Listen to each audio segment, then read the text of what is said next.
Assalamualaikum warahmatullahi wabarakatuh. Anak-anakku, siswa-siswi kelas 10 SMK Salesian Perjuangan Mojagung. Bagaimana kabarnya pada siang hari ini? Berjumpa lagi dengan Bapak ya dalam mata pelajaran PABP kelas 10. Anak-anakku sekalian, untuk mengawali pembelajaran kita pada siang hari ini, marilah kita membaca basmalah bersama-sama. Bismillahirrahmanirrahim. Terima kasih. Anak-anak, pada hari ini kita akan memasuki bab selanjutnya, yakni Al-Quran dan Hadis adalah pedoman hidupku. Nah, untuk minggu depan kita akan adakan ulangan harian ya untuk evaluasi bab pertama. Ingat ya, minggu depan kita ada ulangan harian bab pertama. Langsung saja kita masuki ke pembelajaran, yakni mengenai Al-Quran dan Hadis adalah pedoman hidupku. Bisa kita saksikan bersama. Di sini ada peta konsep. Al-Quran dan Hadis adalah pedoman hidupku. Kedudukan Al-Quran sebagai sumber hukum Islam, kemudian kedudukan Hadis sebagai sumber hukum Islam, dan yang ketiga adalah kedudukan ijtihad sebagai sumber hukum Islam. Diketahui dan diperolehnya nilai dan perilaku menjadikan Al-Quran sebagai pedoman hidup, menjadikan Hadis sebagai pedoman hidup, dan menjadikan ijtihad sebagai pedoman hidup. Dalam kesempatan kali ini, anak-anak sekalian, kita akan membahas mengenai kedudukan Al-Quran sebagai sumber hukum Islam. Untuk yang kedudukan hadis dan ijtihad sebagai sumber hukum Islam, insya Allah kita akan bahas bersama di pertemuan minggu depan. Begitu ya anak-anak ya. Kita perhatikan di sini ada gambar 4.1, tanpa adanya petunjuk manusia dapat tersesat dalam kehidupannya. Al-Kisah terdapat seorang pengembara yang terbangun dari keadaan tidak sadar dan mendapati dirinya di tengah hutan. Dia tidak tahu di mana ia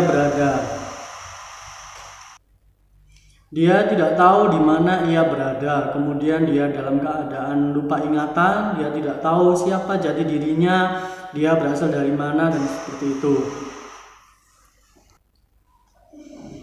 Nah, dia pun akhirnya mencari jalan keluar dari hutan itu dalam keadaan yang kebingungan, mengelilingi hutan, berjalan ke sana kemari tanpa arah tujuan, berharap bisa menemukan jalan keluar dari hutan tersebut. Tapi karena dia sudah merasa lelah dan merasa pasrah, akhirnya dia pun berhenti dan menetap di hutan tersebut untuk bertahan hidup di dalam hutan tersebut. Selang beberapa saat kemudian datanglah seorang utusan raja menghampiri seseorang tersebut dan mengatakan bahwa orang tersebut adalah seorang pangeran dari suatu kerajaan, sehingga orang tersebut pun diajak kembali pulang ke kerajaannya, dan di sana dia bertemu dengan kedua orang tuanya kembali begitu. Nah, singkat cerita, dari cerita tersebut kita bisa memahami bahwasanya kehidupan manusia itu bisa kita analogikan atau kita samakan dengan seorang yang pengembara tersebut yang hilang ingatan, yang linglung dalam perjalanannya mencari jalan keluar untuk pulang. Begitu pula manusia ya. Jadi manusia ini diumpamakan sebagai pengembara tersebut di dunia ini, kemudian hutan belantaranya itu diumpamakan adalah dunianya, kemudian utusan dari raja tersebut kita umpamakan sebagai seorang yang membawa risalah, tentu saja Nabi Muhammad SAW.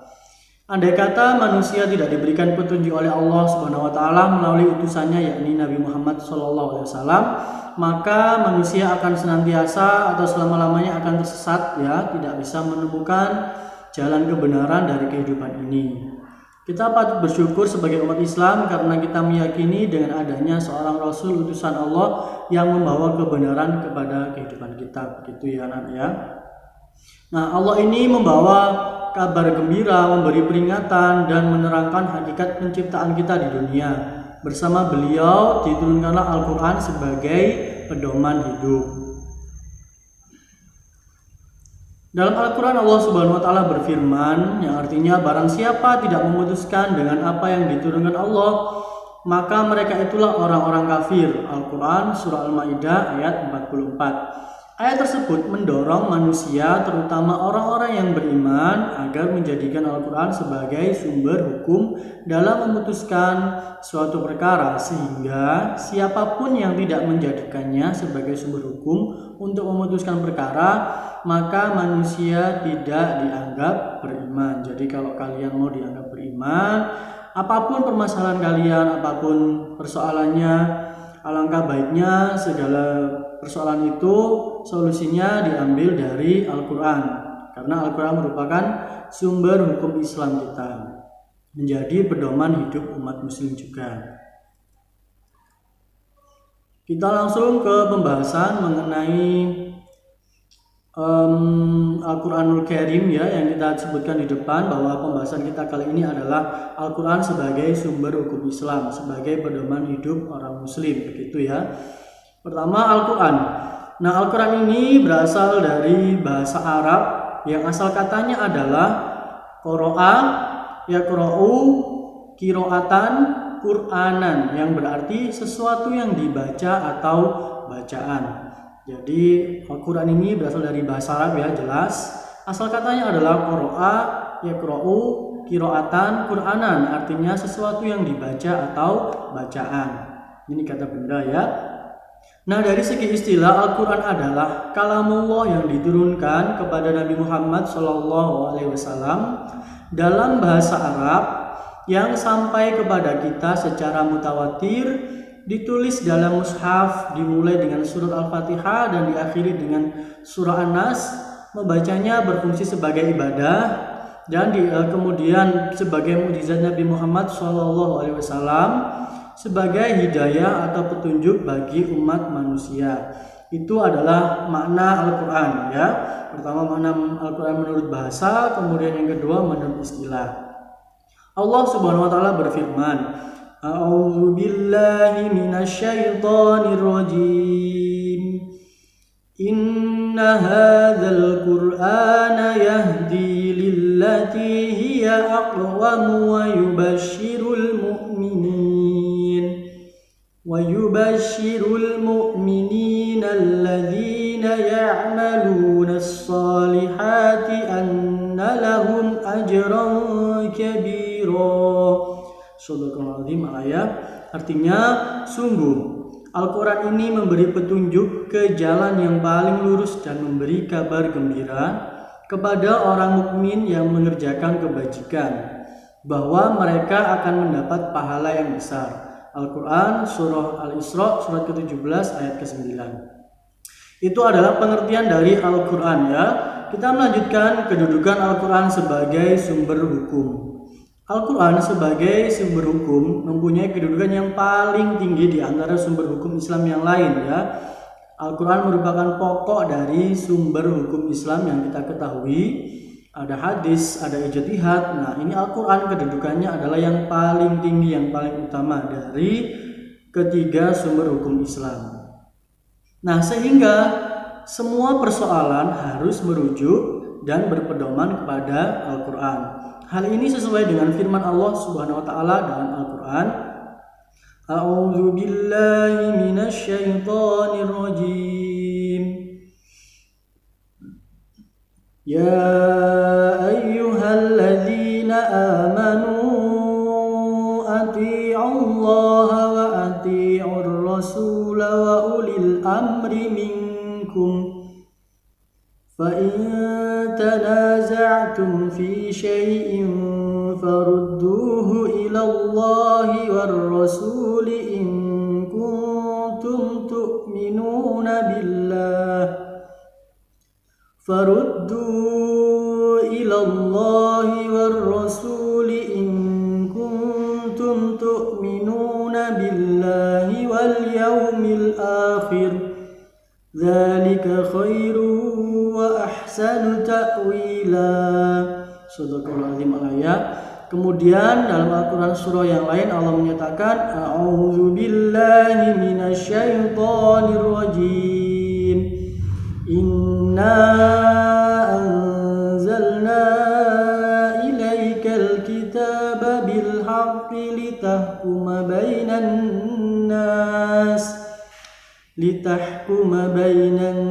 nasi bima araka Allah wa la takun lil khainina khasima. Shadaqallahul azim. Ayat Al-Quran surah An-Nisa surat keempat ayat 105. Dalam sebuah hadis yang bersumber dari Imam Bukhari dan Imam Muslim, Rasulullah SAW bersabda, Amma ba'du alla ayuhan nas fa innama ana basyarun yushiku ayyatiya rasulu rabbi fa ujiba wa ana tarikum fikum thaqalain awaluhuma kitabullahi fil huda wan nuru fakhudhu bi kitabillahi wastamsiku bi. Rawahu Muslim. Berdasarkan dua ayat dan hadis di atas, jelaslah bahwa Al-Quran adalah kitab yang berisi sebagai petunjuk dan peringatan bagi orang-orang yang beriman. Al-Quran sumber dari segala sumber hukum, baik dalam konteks kehidupan di dunia maupun konteks dalam kehidupan di akhirat. Namun demikian, hukum-hukum yang terdapat dalam kitab suci Al-Quran ada yang bersifat rinci dan sangat jelas maksudnya, dan ada yang masih bersifat umum dan perlu pemahaman mendalam untuk memahaminya. Jadi kita sebagai seorang muslim memang berkewajiban untuk menjadikan Al-Quran sebagai pedoman hidup, sebagai sumber hukum Islam terhadap kehidupan kita. Tapi kita juga perlu untuk mendalami kandungan atau tafsirnya, kemudian artinya maksudnya itu apa. Jadi jangan sampai kita keliru dalam pemahaman terhadap suatu dalil yang ada di dalam Al-Quran sehingga kita menjadi tersesat dan salah. Begitu ya anak-anak ya. Jadi kalau mau membuat Al-Quran atau mengambil dalil dari Al-Quran, kita seharusnya meneliti lebih dalam lagi apakah ayat Al-Quran ini sudah sesuai, apakah pemahaman kita sudah mumpuni, sudah sesuai, sehingga kita bisa menyampaikan kepada orang-orang, juga kepada kehidupan kita, ini Al-Quran ini benar-benar sesuai dengan apa yang kita butuhkan. Begitu. Selanjutnya kita sudah mempelajari arti, kemudian juga kedudukan Al-Quran. Yang ketiga adalah kandungan hukum dalam Al-Quran. Di dalam Al-Quran ini, para ulama mengelompokkan hukum yang terdapat dalam Al-Quran ke dalam 3 bagian, yaitu yang pertama akidah atau keimanan, yang kedua syariat atau ibadah, kemudian yang ketiga adalah akhlak atau budi pekerti. Ini menurut para ulama bahwa di dalam Al-Quran ya yang kita baca setiap hari, ini ada 3 bagian. Yang pertama, Al-Quran ini mengandung akidah atau keimanan, yaitu keyakinan yang tertancap kuat di dalam hati. Akidah terkait dengan keimanan terhadap hal-hal yang gaib, yaitu terangkum dalam rukun iman atau arkanul iman. Kemudian syariah atau ibadah. Ya, hukum ini mengatur tentang tata cara ibadah, baik yang berhubungan langsung dengan Khalik pencipta atau disebut dengan ibadah mahdhah, maupun berhubungan dengan sesama manusia atau ibadah ghairu mahdhah. Kemudian hukum ibadah ya, ini seharusnya melaksanakan ibadah yang sesuai dengan ajaran Islam. Hukum ini mengandung perintah untuk mengerjakan sholat, haji, zakat, puasa, dan lain sebagainya. Kemudian hukum muamalah. Hukum ini mengatur interaksi antara manusia dengan sesamanya, seperti hukum tentang tata cara jual beli, hukum pidana, hukum perdata, hukum warisan, pernikahan, politik, dan lain sebagainya. Itu semua di dalam Al-Quran sudah dijelaskan. Tinggal kita apakah berkenan atau apakah kita ingin, apakah kita mau untuk mempelajarinya lebih dalam ya. Itu semua di dalam Al-Quran sudah dijelaskan. Kemudian kandungan dari Al-Quran yang ketiga adalah akhlak atau budi pekerti. Selain berisi hukum-hukum tentang akidah dan ibadah, Al-Quran juga berisi hukum-hukum tentang akhlak. Al-Quran menuntun bagaimana seharusnya manusia berakhlak atau berperilaku, baik berakhlak kepada Allah Subhanahu wa taala, kepada sesama manusia, dan akhlak terhadap makhluk Allah Subhanahu wa taala yang lainnya. Pendeknya, berakhlak adalah tuntunan dalam hubungan antara manusia dengan Allah Subhanahu wa taala, hubungan manusia dengan manusia dalam konsep dan hubungan manusia dengan alam semesta. Hukum ini tercermin dalam konsep perbuatan manusia yang tampak, mulai dari gerakan mulut, tangan, dan kaki. Jadi itu anak-anak, kandungan dari Al-Quran menurut para ulama dikelompokkan menjadi 3. Yang pertama akidah atau keimanan, kemudian yang kedua syariah atau ibadah, dan yang ketiga adalah akhlak atau budi pekerti. Itu yang bisa kita pahami. Jadi Al-Quran itu bukan cuma membahas mengenai hari kiamat, sholat, zakat, kemudian juga malaikat, tetapi di dalamnya juga dibahas, diterangkan, dijelaskan, diatur dalam Al-Quran tentang akhlak atau budi pekerti manusia kepada Allah, bagaimana akhlaknya, kemudian manusia kepada sesama, itu semua juga diatur di dalam Al-Quran. Sehingga kalau kita punya permasalahan atau persoalan dalam kehidupan sehari-hari, alangkah baiknya kita mencari penyelesaian berlandasan dari ayat-ayat Al-Quran. Begitu ya anak-anak ya. Baik anak-anak sekalian, itu saja untuk pertemuan kita kali ini. Untuk tugas kalian, silakan dicari 5 ayat Al-Quran yang berisi tentang hukum Allah Subhanahu wa Ta'ala. Bagaimana maksudnya Pak? Jadi 5 ayat Al-Quran ini kalian cari, kemudian ditulis lafal dan artinya. Ingat ya, setiap ayat harus berbeda hukumnya. Misalkan ayat ini tentang sholat, ditulis ya, ayat tentang sholat dalam Al-Quran surat berapa, surat apa, ayat berapa, ditulis lafal dan artinya. Kemudian yang kedua seperti itu juga, ayat tentang zakat misalnya, surat apa, ayat berapa, ditulis lafalnya dan juga artinya. Itu sampai 5 ayat ya. Saya harap semuanya bisa dikerjakan dengan baik. 5 ayat itu hukumnya berbeda-beda. Kalian bebas mau mencari hukum apa asalkan tidak sama, mulai 1 sampai 5 itu. Tugasnya jangan lupa dikumpulkan maksimal pukul 17.00 waktu Indonesia Barat.